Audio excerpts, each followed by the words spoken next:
अगर हम बात करें ऑब्जेक्टिव्स ऑफ एनएससी के, तो फीचर्स जो हमने ऑलरेडी करे हैं, चाहे वो कॉमन फीचर्स थे एनएससी और ओटीसीआई के, और यहाँ ऑब्जेक्टिव्स की बात करें काफी सिमिलर हैं इनमें से। जैसे फर्स्ट वन इन्होंने लिखा हुआ है नेशन वाइड ट्रेडिंग फैसिलिटी। आप कहीं पे भी बैठे, मतलब विद इन नेशन आप कहीं पे भी ट्रेडिंग करना चाहते हो, किसी भी कंपनी के साथ ट्रेडिंग करना चाहते हो, किसी भी इंस्ट्रूमेंट में ट्रेडिंग करना चाहते हो, आप कर सकते हो। मतलब आप इक्विटी में पैसा इन्वेस्ट करना चाहते हो, चाहे आप डिबेंचर में पैसा इन्वेस्ट करना चाहते हो, आप कर सकते हो। This facility was to regulate the prices of scripts. Script here means shares, ठीक है। तो प्राइसेस ऑफ शेयर्स है उनको रेगुलेट करने के लिए नेशनल बेसिस के ऊपर ये फैसिलिटी प्रोवाइड की गई है। In case of regional stock exchange prices for some scripts are used to vary too much. मतलब कुछ जो प्राइसेस होते हैं कुछ शेयर्स के, अगर मैं रीजनल स्टॉक एक्सचेंज की बात करूं तो वहां पे बहुत जल्दी वेरी करते हैं, बहुत ज्यादा वेरी करते हैं। तो कहते हैं इस तरीके से इनकी जो डिसएडवांटेज है उनको अवॉइड करने के लिए जो प्राइसिंग एनएससी थी, मतलब इसकी ट्रांसपेरेंसी थी, उसको एस्टेब्लिश किया गया था। क्योंकि वेरी करने का मतलब ये है किसी से ज्यादा प्राइस चार्ज कर लिया, किसी से कम प्राइस चार्ज कर लिया, या एकदम से प्राइस ज्यादा हो गई, हमें पता ही नहीं चला कि किस बंदे ने इतने ज्यादा शेयर्स परचेस किए हैं, या एकदम से किस पर्सन ने इतने जल्दी शेयर बेच दिए हैं कि प्राइसेस डाउन आ चुके हैं। तो वेरी बहुत ज्यादा करती थी, ठीक है, रीजनल के केस में।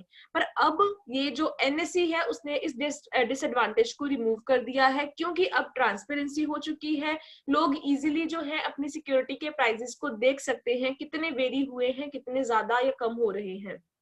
नेक्स्ट वन उन्होंने बात करी है अंडरकटिंग, उसको इलिमिनेट करना है। अब अंडरकटिंग का मतलब क्या है? The brokers at regional stock exchanges used to earn profit by undercutting prices of script, ठीक है। तो वो प्राइस कम कर देते हैं और स्क्रिप्ट्स के प्राइसेस तो वो प्रॉफिट अर्न करते हैं उसके थ्रू, ठीक है। मॉडस ऑपरेंडी होता है method of operation, method of operation इसको कहते हैं, ठीक है। So the method of operation was to purchase. अब ये जो किया जाता है, अंडरकटिंग की जाती है, ये क्यों की जाती है? To purchase prices at places where prices are lower. अब ये जो ऑपरेशन करते हैं हम लोग, जानबूझ के प्राइस कम करते हैं, वो क्यों करते हैं? ताकि हम लोग शेयर्स को परचेज कर सके उन जगह से जहां पे प्राइसेस लो हैं, और उनको वहां पे सेल कर सके जहां पे प्राइसेस क्या है, हायर है, ठीक है। ये किया जाता था ऐसे, ब्रोकर्स जो थे रीजनल स्टॉक एक्सचेंज के, ठीक है। अब हम एनएससी में करेंगे कि एनएससी में क्या होता है। पहले ऐसे होता था कि आप लोगों के प्राइसेस जो शेयर्स हैं, जब परचेज करने हैं तो वो लो प्राइस के ऊपर परचेज करेंगे, जब बेचने हैं तो वो हाई प्राइस के ऊपर बेचेंगे, तो लोगों को नुकसान होता था। Broker with connection at different places used to earn price differences. अब कहते हैं वही कि प्राइस परचेज कंपेयर किया, सेल मैंने ज्यादा पे कर दिया। फॉर एग्जाम्पल, जब मैंने खरीदा 10,000 के ऊपर खरीदा, जब बेचा उन्होंने लिखा है हाई प्राइस के ऊपर बेचा, मतलब 30,000 पे बेच दिया, तो ये अर्न प्राइस डिफरेंसेस, मतलब वो 20,000 का मैंने यहाँ पे क्या कमा लिया, प्रॉफिट कमा लिया। ये रीजनल स्टॉक एक्सचेंज में चलता था, लोगों को ऐसे पागल बनाया जाता था। NSC is an exchange operating in whole country with the help of internet network. अब यहाँ पे कहते हैं इंटरनेट नेटवर्क यूज होता है, मतलब ऑनलाइन ट्रेडिंग यूज होती है। तो ये प्रैक्टिसेस क्या हो चुकी हैं, इलिमिनेट हो चुकी हैं। क्योंकि हम जो पढ़ रहे हैं ना टॉपिक, बच्चे ये टॉपिक क्या है, ऑब्जेक्टिव्स क्या है एनएससी की, क्यों नेशनल स्टॉक एक्सचेंज एग्जिस्टेंस में आई थी। पहले था नेशन वाइड ट्रेडिंग करने के लिए, ठीक है, ताकि प्राइजेस में ट्रांसपेरेंसी रहे। देन उसके बाद किस चीज में, यानी कि आपके ट्रांजैक्शन में भी ट्रांसपेरेंसी रहे, कि ऐसे ना हो कि ज्यादा प्राइस चार्ज कर लिया, आपसे कम प्राइस चार्ज कर लिया। अब ये चीजें ऑलमोस्ट खत्म हो चुकी हैं। तीसरी बात वो कर रहे हैं कि क्यों एनएससी जो थी वो एग्जिस्टेंस में आई थी, क्यों एनएससी को बनाया गया था।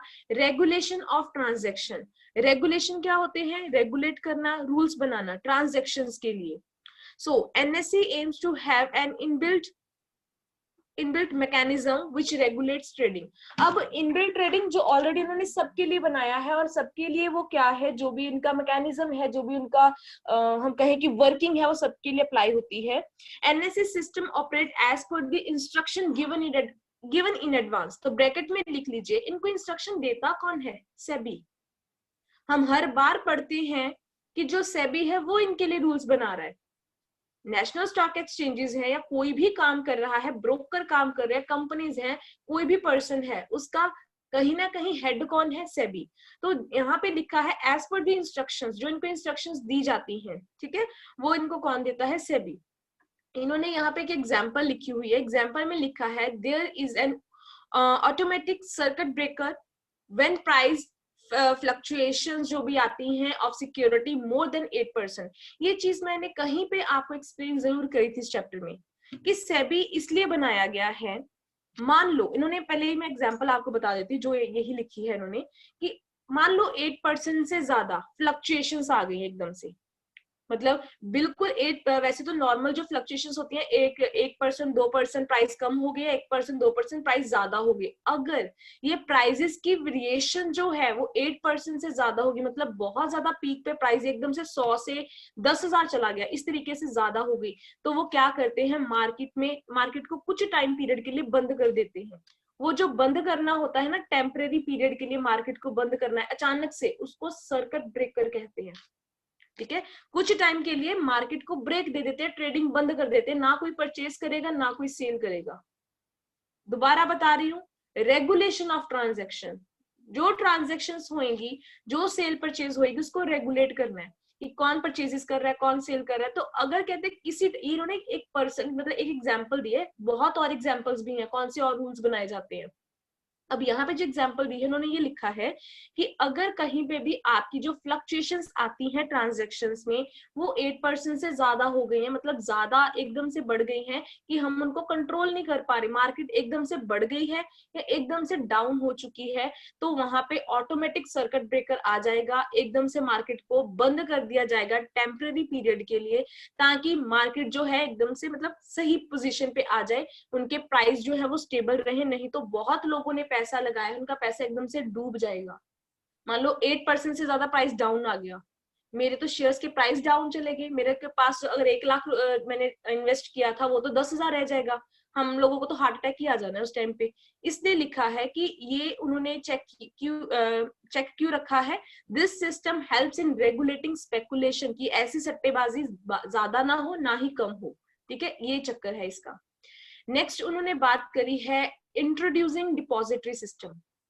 डिपॉजिटरी सिस्टम सबको पता है, आप इसमें जो मैंने पढ़ाया था पहले हमने डिपॉजिटरी सिस्टम में, आप यहाँ पे मेंशन कर सकते हो कि हर एक्सचेंज के लिए इन्होंने अलग से डिपॉजिटरी बना दी है। डिपॉजिटरी क्या करती है, आपके बिहाफ के ऊपर, कंपनी के बिहाफ के ऊपर शेयर्स को होल्ड करके रखती है, जो भी आपकी ट्रांजैक्शन है उनको क्लियर करती है, ये डिपॉजिटरी सिस्टम है। फॉर एग्जाम्पल हमने पढ़ा था कि एनएससी के लिए एनएसडीएल और बीएससी के लिए सीडीएसएल, ये डिपॉजिटरीज हैं जो कि कंपनी के बिहाफ के ऊपर शेयर्स को होल्ड करती हैं। The exchange of security in physical form had many pitfall, बहुत सारी प्रॉब्लम्स थी, और ये प्रॉब्लम बार बार तो हम एक्सप्लेन नहीं करेंगे, वही कि पेपर फॉर्म में शेयर्स थे, आने में डिले होते थे, फ्रॉड के चांसेस ज्यादा थे, ब्रोकर ज्यादा प्राइस चार्ज कर सकता था, तो ये सारे पिटफॉल्स थे फिजिकल फॉर्म में। अब इसीलिए उन्होंने इलेक्ट्रॉनिक फॉर्म कर दिया है। It was not only time consuming but ये कॉस्टली भी था, क्योंकि आप लोगों को पोस्ट के थ्रू वो शेयर्स भेजे जाते थे, फिर आपके तक पहुंचते थे, तो वो चार्जेस वहां पे ज्यादा रहते थे। The sending of share for transfer of name could result in loss of scripts in transit, कि जो आपके शेयर्स हैं वो ट्रांजिट यानी कि रास्ते में ट्रांसपोर्टेशन के टाइम के ऊपर लॉस्ट हो सकते थे।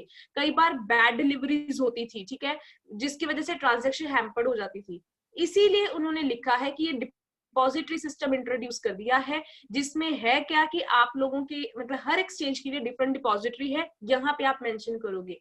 एनएससी के लिए एनएसडीएल, बीएससी के लिए सीडीएसएल डिपॉजिटरी बनाई गई थी। Most of the problems of earlier system have been resolved in this system, तो यहाँ पे उन्होंने सॉल्व कर दी थी काफी जो प्रॉब्लम्स थी। आई होप आप लोगों को डिपॉजिटरी अब ऐसा नहीं है कि डाउट रहेगा, डिपॉजिटरी ऑलरेडी एक टॉपिक है हमारा, हो चुका है। अब आता है नेक्स्ट हमारा पॉइंट, इलेक्ट्रॉनिक सेटलमेंट। क्या सेटलमेंट हम लोग वहां पे जाके करते हैं बॉम्बे में या मुंबई में? नहीं, हम घर पे बैठे सेटलमेंट कर लेते हैं। और यहाँ पे ब्रैकेट पे डाल के लिखिए कि यहाँ पे जो सेटलमेंट होती है electronic settlement T+2 day basis के ऊपर होती है, यानी कि सेकेंड डे ऑफ ट्रांजेक्शन उस दिन आपकी जो सेटलमेंट है वो हो जाती है। अब मैनुअल ट्रांजैक्शन उन्होंने लिख दिया है, टाइम पीरियड थी, टाइम कंज्यूमिंग थी, अब यहाँ पे इतना ज्यादा प्रॉब्लम नहीं है, इजी हो चुका है सिस्टम और क्विक हो चुका है।